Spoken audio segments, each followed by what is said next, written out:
So welcome back, it's another video. Today we're going over Spyro, and I am just loving the art style for this at the moment.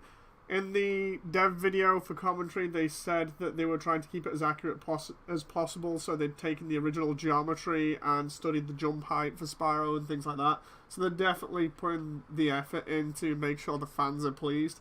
They're also listening a lot to the fan feedback. Apparently Toasty here is one of the benchmark levels where they test everything, including the art style, to see whether it'll all fit together.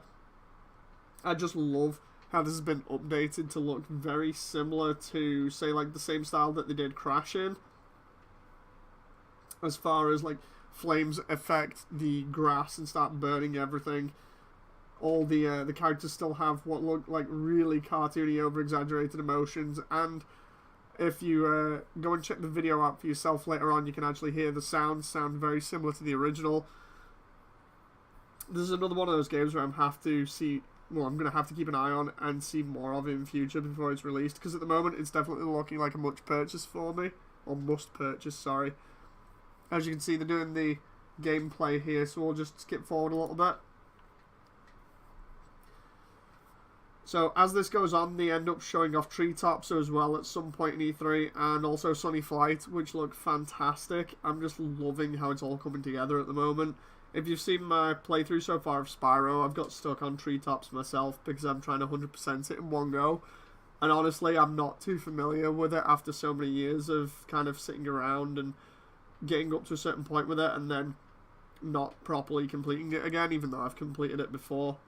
I think I've just got lazy when it comes to Spyro, but this is definitely going to reignite that whole feeling that I have where I just want to go back and play it over and over and over again, because I do try and play Spyro at least once a year just because of how fun it is. I really like the way that they're bringing this back now as well, because it reintroduces an entire generation to Spyro, and it also introduces new players to it as well that don't know the games or how good they were before Skylanders came around and kind of butchered the art style, or what was it, New Hero, that ended up really killing the way that everything looked. There was the point in time where Spyro went through a really dark phase after the third game. There were a couple of games that came out on the GameCube and the PlayStation 2 that were pretty bad. And then we've got this now, so the three games are going to be updated with the same style. They're going to have the same voice actor for Spyro throughout. I don't know whether they're getting Clancy Brown back to do all the dragons, because that would be really cool, considering like his last thing that he worked on was Detroit recently.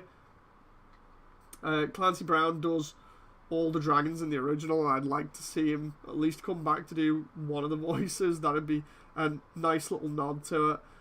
I'm still worried that the music in it isn't going to be as good as the original, but we'll have to see, because the original was done by, I think, one of the guys from The Police, if I remember rightly, the drummer. I could be wrong about that. I've heard it once in another video, so I'm going to have to go back and look at that, because I think Clancy actually did, in the same video, talk about his voice acting roles in the game. But yeah, I really loved Spyro as a kid growing up, and it's fun to see him come back now, especially looking so damn good, because this art style looks fantastic. It looks really cartoony, and it suits it, and plus Spyro doesn't look like some kind of mutated dragon demon thing. Anyway, leave your comments down below, and I'll see you next time.